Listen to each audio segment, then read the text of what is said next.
Happy birthday. Dad, guess what? You know my friend Amanda? Yep. Her cousins asked us to spend vacation with them in Paris. I really, really want to go.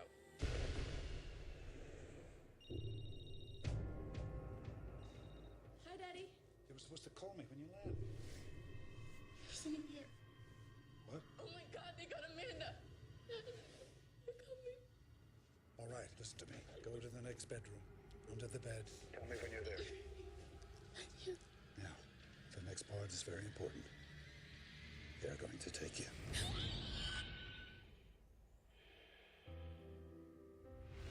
I don't know who you are. I don't know what you want. If you're looking for ransom, I can tell you I don't have money. But what I do have are a very particular set of skills. Skills I've acquired over a very long career. Skills that make me a nightmare for people like you. Where are they?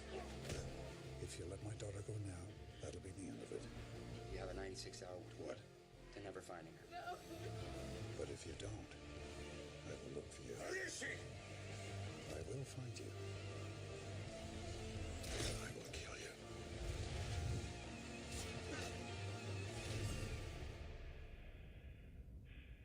Good luck.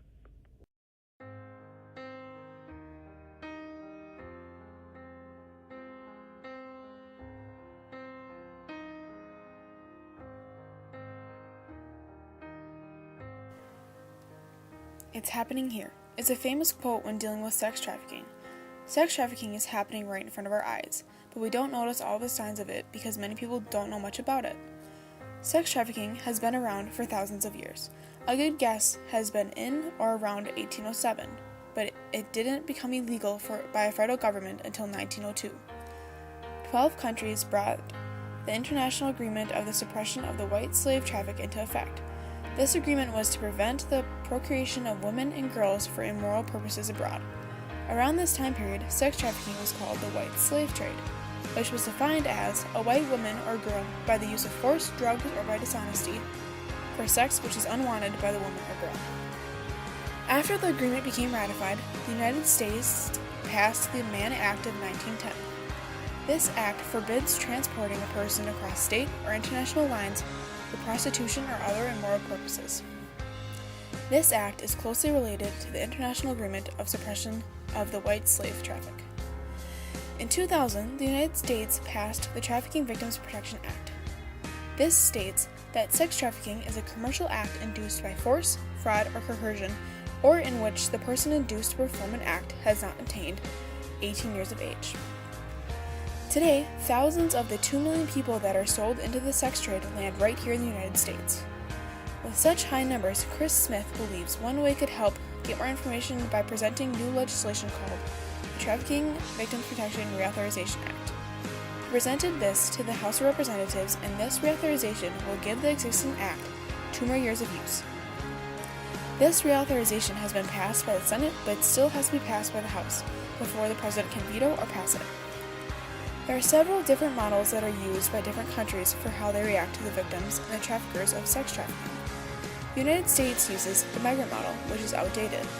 This model is like the law and order approach that does not fully recognize trafficked persons as victims, but it does try to help stop the crisis of international trafficking of women all around the world. The migrant model's main focus is on both prosecuting traffickers and aiding the people who are trafficking. The importance of making the crisis of sex trafficking more known to the people around the world could help change the course of it all. With more knowledge about sex trafficking, the citizens of many different countries could help bring new laws and policies into the fight against sex trafficking. This will also help people protect themselves and prevent more people from entering the sex trade, whether the person is forced or in it for themselves. Sex trade business is becoming a more popular way to make money, which puts the society's safety in danger. The more the public knows, the better off everyone is. Sex trafficking has 2 perspectives to it. For the trafficking of women for sex and the other for stopping it. When looking into the 2 perspectives, there are 2 questions that have to be kept in mind. People who support it believe that no one should interfere with a woman utilizing her body as a resource for financial gain, and the people who don't support it believe that a woman's body is not a commodity for men's pleasure. The decision for someone to believe that sex trafficking is okay is because some women chose to be in it. Some women find prostitution less disgusting than cleaning toilets for a living. Also, a factor of this belief is the fact that society allows the sex trafficking business to flourish because it's a lifestyle choice or an addiction. This perspective is mainly seen as it's a woman's choice to be in this business, no one else's. The second perspective is the opposite. This is where it isn't a woman's choice and they are tricked into the business. A big part of the sex trade is promising people something that they want, but actually lying to them to be sold into the sex trade. This is a perspective that looks at the women in the sex trade as victims and not as willing participants. My opinion on the sex trafficking is that there should be more publicity about all the factors that could lead someone into the sex trade and prevent that from happening more often. In the view of the two perspectives, I would have to say I'm with the population that disagrees with sex trafficking. I do not believe in selling women for sex, no matter what. I don't care if they were forced, tricked, or they walked into it willingly. It puts a woman's body at a price. Because of that, these women are not judged by who they are, but by how much their bodies are worth. It gives people a reason to put women below men, and because that, there are more women in the sex trade than men. It's something that needs more notice and recognition that it is happening everywhere, not just in movies or just in third world countries. Women and men of all ages need to become more aware that this is a growing problem, and it won't be stopped until more people stand up for the moral wrongness of selling a person's body for money.